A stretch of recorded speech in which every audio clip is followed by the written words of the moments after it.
It's a coming-of-age story, and it's a story about maneuvering through the perils of life.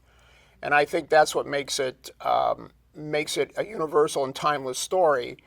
And by having a main character who isn't 100% human have to deal with that, it makes it a fable or a parable, but it's a universal story. It's coming of age. I think that's what makes it so popular. I think Pinocchio is about learning that you're not perfect and that you make mistakes, and everyone makes mistakes, but you can rectify those errors, and you can change, and you can basically become a person of character. And I think that's what the universal theme of Pinocchio really is. In the original movie, there is sort of an underlying theme of in the Geppetto story of longing and some loss.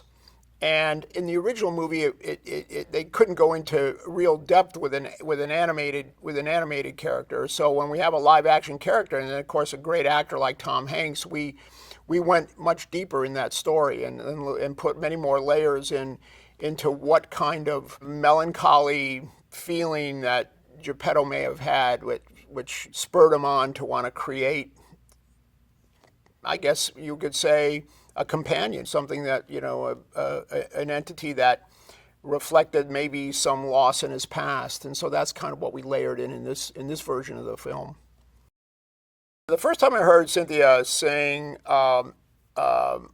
"Wish Upon a Star" was at Abbey Road when we recorded the first, I guess you would call it, guide track for what it was that we were going to do. And I mean, it was magnificent, of course, and I was happy with the first take, and then, Cynthia did many takes after that, tweaking things that she wanted to fix, but I thought they were all magnificent from the get-go. They were all beautiful. The main trick of combining an animated character and a live-action character is always in the performance of the live-action character. The live-action character has to absolutely believe that that character he's talking to or listening to is where his eyes are. And so he has to really act for two in that moment, if you will.